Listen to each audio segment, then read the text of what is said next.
Достар, Түркияда магистратураның екі түрі жайында ақпарат беретін боламын. Сіз жақын арада немесе болашақта магистратура оқитын болсаңыз, Түркияда, онда осы видеоны соңына дейін көріңіз. Түркияда магистратураның екі түрі бар, тезлі бөлім және тезсіз бөлім.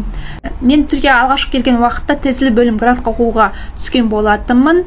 Грант жайында сіздерге толық ақпаратты арнайы видео түсіріп, осы YouTube каналыма салатын боламын. Каналымды жоғалтып алмас үшін подписация етіп қойыңыздар. Тезсіз бөлім, мен қазір данный момент платныйында оқып жатқан бөлім. Сіздерге осы екеуінің айырмашылығын айтатын боламын. Тезлі бөлім дегеніміз, тезлі ол диссертационный, яғни сіз диссертация жазатын болсаңыз, онда осы тезлі бөлімге түсу керек боласыз.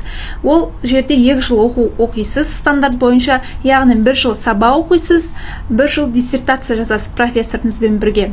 Екінші түрі ол тезсіз бөлім. Тезсіз бөлім дегеніміз 5 диссертационный, яғни сіз тек қана 1 жылға да оқисыз, одан кейін барып мини проект қорғап шығасыз.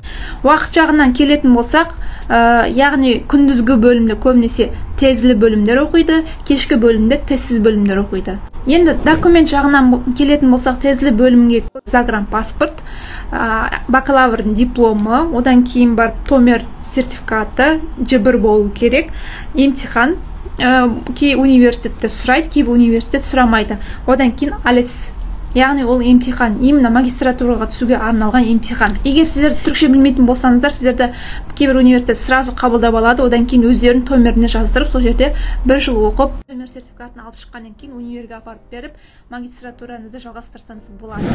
Ал тезсіз бөлімдегі документтерге келетін болсақ, ол жерде емтихан болмайды, одан кейін ALES деген секілді сертификаттар сұралмайды.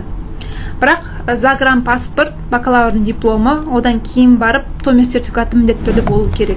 Баға жағынан келетін болсақ, тезлі бөлім арзанырақ болады, ал тезсіз бөлім қымбатырақ болады. Себебі тезлі бөлімде көбінесе күндізгі оқу барып сабақты оқисыз, аптасына 3 рет болуы мүмкін, немесе 4 рет болады. Ал тезсіз бөлімдер көбінесе кешкі уақытта болады, ол қымбатырақ болады. Себебі көп оқушылар күндіз жұмыс істеп, кешке оқиды. Екі бөлімде де диплом беріледі.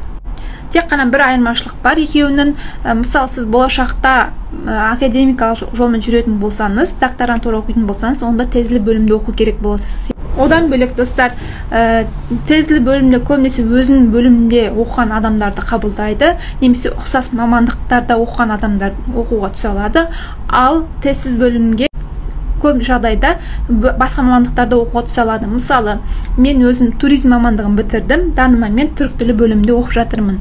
Дәл сол секілді Астанада бір оқушым, ол филология факультетін бітіріп, қазіргі таңда халықаралық қатынасты оқып жатыр. Ақпарат пайдалы болды деген үміттемін. Егер видео ұнаса, лайк басып, комментарий жазып, достарыңызбен бөлісіп отырыңыздар. Бұдан кейін қандай видео түсірсем сіздерге пайдалы болады, астына жазып кетіңіздер. Görüşmek üzere.